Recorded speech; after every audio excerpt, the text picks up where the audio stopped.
2000년 5월부터 2005년 2월 사이에 발생한 사건입니다. 근데 엄여인이라고 하는 한 여인이 주변의 지인들이 죽거나 또는 장애를 갖게 된 사건입니다. 아, 주변 사람들이. 네.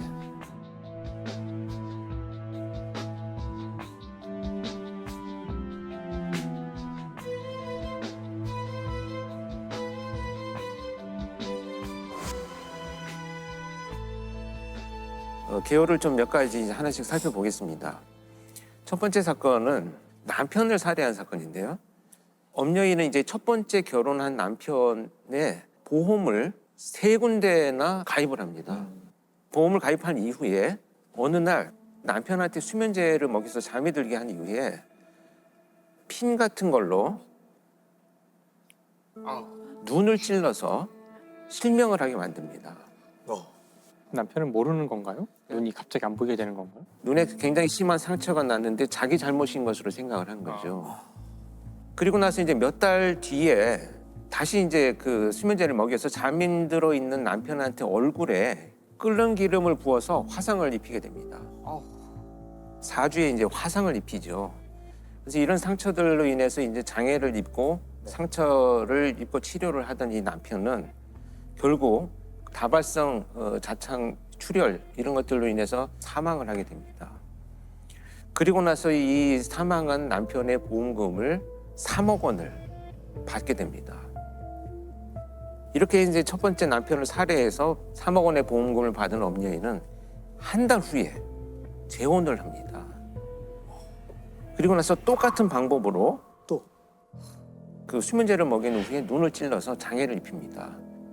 보험사에는 이물질이 눈에 들어가서 지금 심한 상처가 났는데 아마 이것이 이제 실명이 될 것 같다라고 한 진단을 받게 되면서 보험금을 4천만 원을 또 수령을 합니다. 결국 이제 지속된 이런 여러 사건들로 인해서 치료를 제대로 받지 못한 이 남편은 또 사망을 하게 됩니다.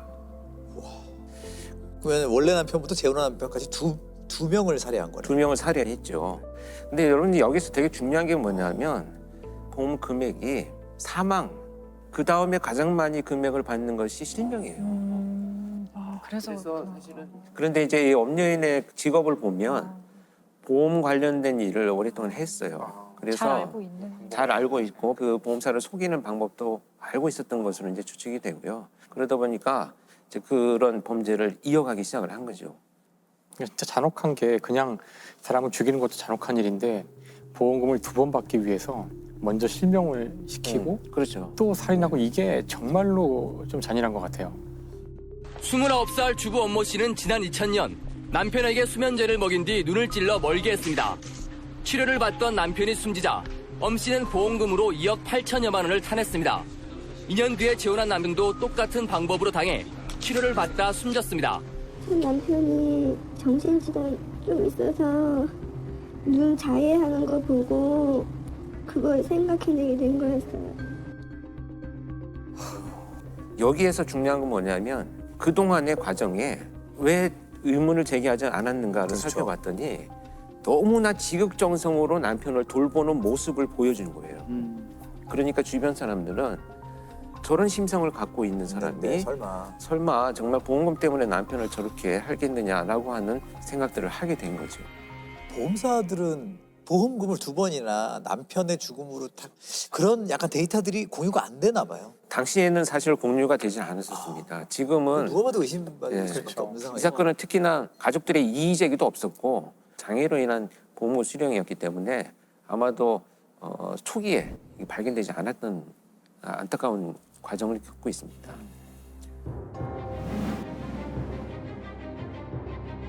이제 이 두 사건을 저지르고 나서 이 엄여인은 본격적으로 범행을 저지르기 시작을 합니다. 이제 시작이었던 거죠. 어이쿠. 그래서 이 범행의 대상은 결국 이제 자신의 가족들로 향합니다. 정말 끔찍한 것이 수면제를 탄 주스를 만들어 가지고 자기 어머니한테 그걸 먹게 만듭니다. 정신을 잃은 어머니의 눈을 주사바늘로 찔러 가지고 또 실명을 시키고 장애를 만들죠. 결국 이제 이 사건으로 어머니가 실명한 보험금 7천만 원을 또 자기가 수령을 하게 됩니다. 그때 사건을 계속 이어갑니다. 지금 사건이 계속 남아 있어요. 어떻게 사건은 이럴 수가 있지? 이제 그 친오빠를 대상으로 자행이 됩니다. 수면제를 사용해서 정신을 잃게 만든 다음에 염산을 부어가지고 눈을 실명을 시킵니다. 이때 이제 이 오빠가 치료를 하기 위해서 병원에 입원을 합니다. 결국 친오빠도 살해를 해야 되겠다라고 생각을 해서 입원을 한 병원에 찾아가가지고 링거 호수에 이물질을 넣어서 살해하려고 계획을 했지만 병원에 이제 그 감시 시스템이 잘 돼 있어서 실패를 하게 됩니다. 근데 이 사건은 지금 말씀드린 사건은 이제 범행이 다 끝나고 나서 본인의 자백에 의해서 밝혀진 사건이에요. 이게 좀 개요들만 훑어가는데도 너무 이건 분노가 아니고 약간 경악스러운. 뭐 여기에서 정말 이제 경악스러운 일이 더 벌어집니다. 이제 5번째 사건이 발생을 하게 되는데요. 그동안의 범행 수법이 유사하게 이루어지다 보니까 이것이 밝혀질 것이 두려워서 수법을 바꾸는 치밀함을 보여주기 시작을 합니다. 오빠와 동생한테 수면제를 먹인 후에 방화를 저질러서 화상을 입힙니다. 그런데 여기에서는 왜 자기가 그 범행의 용의점을 벗어났냐 하면 자기도 그 장소에 있으면서 이제 그 이도가스를 흡입해서 치료를 받거든요. 그러다 보니까 이제 용의선상에서는 벗어나죠. 이렇게 이제 수사망을 벗어나기 시작을 합니다.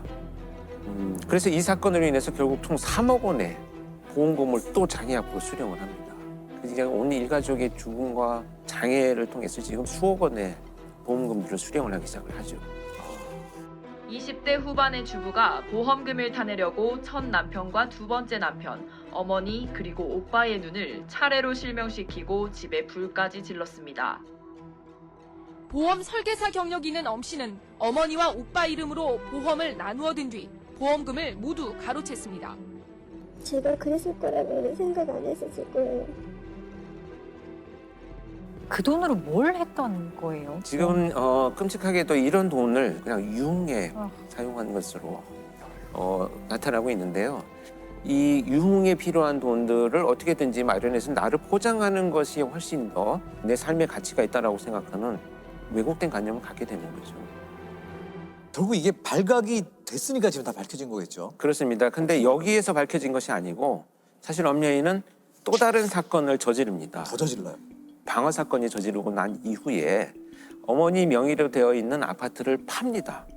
그리고 나서 자신의 집에서 가사 도우미로 일하고 있던 분의 집에 가서 지금 불이 나서 내가 지금 환경이 어려운 상황이니 좀 지내게 해달라라고 부탁을 하고 그 집에 들어갑니다.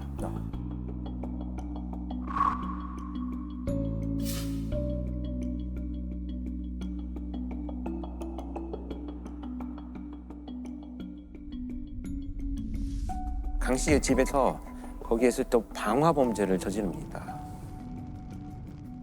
결국 그 화재로 강 씨 남편은 사망을 합니다.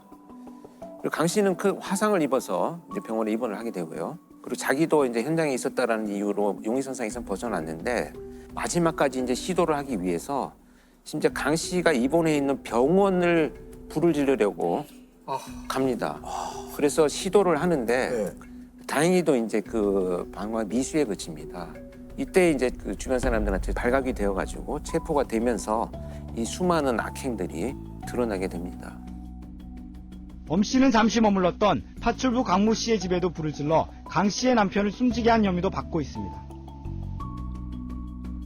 결국 이로 인해서 최종 무기징역이 선고가 되어가지고 수감 생활을 하고 있습니다. 이 엄여인의 사이코패스 그 점수라는 게 있다고 하는데 그게 아주 화제였던 것 같아요. 저도 실제 그 이제 송치되기 전에 분석을 하기 위해서 프로파일링을 하기 위한 면담을 했었는데 사이코패스 검사는 40점 만점에 24점, 25점이 넘어가면 굉장히 위험한 사람이다라고 평가를 합니다. 그 알고 계시는 뭐 유영철, 뭐 강호순 이런 자들이 뭐 37점, 38점 이렇게 되니까 굉장히 높은 위험성을 갖고 있다라고 표현하는데 엄여인은 죄책감의 결여, 그다음에 충동성, 자기중심성 이런 것들을 평가하는 사이코 체크리스트에서 40점에 육박할 것이다. 전부 이렇게 진단을 하고 있습니다. 그러니까 자기중심적 사고나 또는 충동성 이런 부분들이 굉장히 심각하게 높았던 제가 직접 만났을 때는 의외로 거의 말을 하지 않았었어요. 아. 그러니까 어떤 의미로 저는 받아들였냐면 일종의 수치심을 느꼈다라고 생각을 하는데요. 범행을 저지른 결과에 대한 수치심이 아닙니다. 이건 자신에 대한 수치심이에요. 들켰다는. 그러니까 무슨 얘기냐면 이렇게 자신에 대한 수치심을 갖는 경우는 과도한 자존감이 있는 경우에 이 모든 일들이 내가 이렇게 잘못한 것이 아니고 내가 잘못한 것이라고는 체포될 만한 빌미를 내가 만들었기 때문에 내 스스로 수치스럽다라는 이런 의미를 더 잘할 수 있었는데 그렇죠. 내가 잘못해서 잡혔다. 그 자신에 대한 연민을 드러내는 그런 면담의 느낌들을 많이 받았습니다. 자, 이 엄연인 사건을 알 수 있는 특징은 무엇일까요? 일단 특징 첫 번째는 범행 대상이 주로 가까운 지인이나 가족, 면식 있는 사람들일 가능성이 높다라는 것이고요.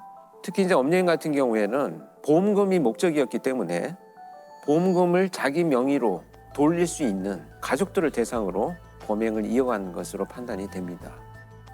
또 다른 하나 특징은 이제 직접 공격을 하지 않고 수면제라든지 이런 약물을 이용한 범죄로 피해자도 모르게 범행이 저질러지는 수법을 사용하는 것이 많이 나타난다, 이렇게 볼 수 있겠죠. 자, 또 다른 대표적인 특성을 보인 사건이 있었다고요?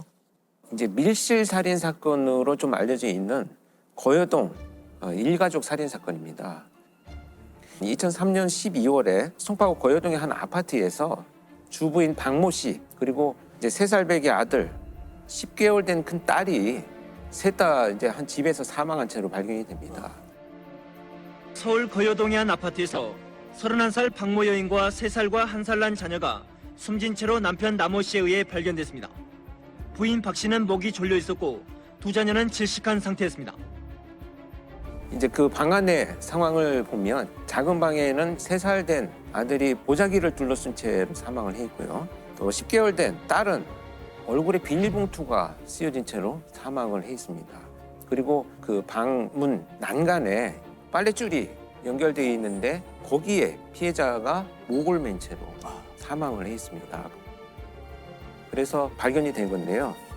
이게 왜 밀실 사건이 됐냐면 문은 잠겨져 있었고 아파트 열쇠가 가방에 들어있는 채로 네. 작은 방에서 발견이 되거든요. 그다음에 뭐 발자국이나 족적이 나타난 흔적 이런 것이 이제 발견되지 않으니까 경찰이 초기 단계에서는 아이들을 살해하고 자기가 이제 극단적인 선택을 했다 이렇게 이제 초기 판단을 하죠. 그런데 남편이 진술을 합니다. 도무지 우리 가족은 그동안에 살면서 이렇게 그만한 갈등도 없었다. 그래서 경찰이 이제 CCTV 수사를 하죠. 누군가 이제 드나든 사람이 있는가. 이때 발견된 사람이 한 명 있습니다. 이 사람이 누구냐면 이 사망한 피해자 박모 씨의 고등학교 동창인 이모 씨입니다. 이 이모 씨가 사망한 시간으로 추정되는 시간에 엘리베이터를 타고 여기 왔다가 간 흔적을 이제 발견을 하게 되죠. 그래서 이제 참고인으로 조사를 하기 시작을 하는데 이 이모 씨가 조사받는 수사관 앞에서 옷소매를 내리면서 자기 손등을 가리는 행위를 합니다. 손을 왜 그렇게 자꾸 가리느냐 이렇게. 라고 봤더니 빨랫줄에 융선이 이렇게 나타나 있었던 거예요. 그리고 그 빨랫줄이 쓸려 있던 이런 선이 발견이 됩니다. 줄로. 그래서 이 경찰관이 이 여성의 집에 이제 압수수색을 가게 됩니다. 네. 근데 이 압수수색을 갔더니 이 여성의 집에서 일기장이 나왔는데요.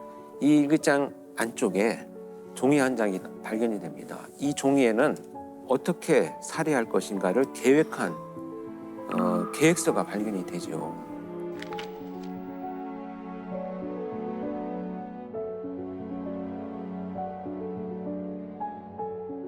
심지어 거기에는 몇 차례 시도를 하려고 했는데 기회가 안 돼서 실패했다라는 것까지 기록이 되어 있고 올해를 넘기지 않아야 되겠다 이런 다짐까지 거기에서 이제 발견이 됩니다. 그 참 끔찍한데요. 이 사건이 발생하기 몇 개월 전에 우연히 길거리에서 피해자인 박모 씨와 만납니다. 자기는 고등학교를 졸업하고 이렇게 어렵게 이제 살아가면서 또 취업 준비를 하고 있던 중에 친구인 박모 씨를 만났는데 이 친구는 너무 행복한 가정을 꾸리고 있는 거죠. 그래서 피해자가 우리 집에 자주 놀러 와라. 혼자 지내고 있으니 밥도 주고 가까워지기 시작을 하는데 이때부터 점차 이 이모 씨는 자기가 가져왔던 컴플렉스를 이제 투사하기 시작을 합니다. 자기 그 오빠와 늘 비교가 되었다고 해요. 그래서 자기는 늘 소외가 되어 있다, 소외가 되어 왔다 이렇게 표현을 하는데, 그래서 이제 그 관계가 지속이 되어 오면서 자기도 모르게 이제 이 집안을 통제하기 시작을 합니다. 그래서 심지어 세탁물을 남편의 속옷까지 자기 방식대로 정리하기 시작을 해요. 어떤 선을 넘는 행위죠. 개입을 한 거네요, 가정생활에. 그렇죠. 이렇게 해서 아이들하고 친해지기 시작을 합니다. 그래서 이 범행을 저지르던 날도 이모하고 이제 숨바꼭질을 할 테니 엄마는 밖에 있으라고 하고 먼저 숨자라고 해서 이 엄마를 속입니다. 그래서 10개월 된 딸을 안고 이제 거실에 남아있게 하는데요. 그리고 나서 방으로 데리고 들어간 아들을 이제 보자기를 씌워서 지식사 시켜서 살해를 하죠. 그리고 이제 그 안쪽에 이제 그 숨겨놓은 다음에 이 엄마를 이제 유인을 합니다. 아이가 숨어 있으니 들어와라. 그렇게 해서 이제 들어가려고 했던 이 엄마를 뒤에서 빨랫줄로 목을 걸어가지고 잡아당겨서 살해를 하게 됩니다.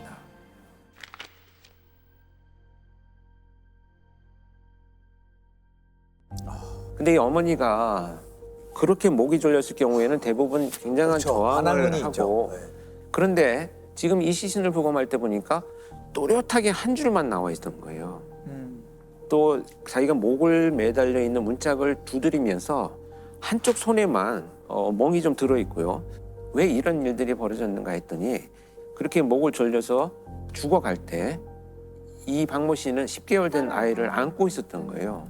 그래서 자기가 벗어나려고 하는 자구적 행동을 하지 않고 아이를 보호하기 위해서 그냥 그렇게 피해를 당하고 결국은 사망을 했죠. 그리고 나서 이 이모 씨는 끔찍하게도 10개월 된 아이를 얼굴에 비닐을 씌워서 이제 살해하죠. 결국 자살을 위장하기 위해서 이 씨가 거기에 열쇠를 넣어서 가방 안에 던져 놓았던 것입니다. 그럼 살해 이유가 뭘까요? 살해 동창과 아이들. 이유는 이제 사실 어떤 것이 밝혀졌냐면 교묘하게 이 가정을 파괴하기 위해서 자기 친구인 남편에게 성적인 접촉을 시도를 합니다. 이 가정을 파괴하는 게 목표였네요. 그렇죠. 가정을 파괴하고 내가 이제 거기에 들어갈 것이다 라고 하는 것이 이 범행의 이제 궁극적인 목표나 동기가 되겠죠. 여고 동창생이 절친한 친구와 어린 자녀들을 한꺼번에 살해한 끔찍한 사건이 일어났습니다. 친구의 행복한 결혼 생활을 질투해서 범행을 했던 것으로 드러났습니다. 이 씨는 친구 박 씨가 늦게까지 결혼을 하지 못한 자신을 무시한다고 생각해 상상조차 하기 힘든 끔찍한 범행을 저지른 것으로 드러났습니다. 겉으로는 제일 잘해주는데 뒤로는 무시해. 애들은 왜 죽였어요, 애들? 걔 옆에 있으니까. 걔 혼자 못 가니까.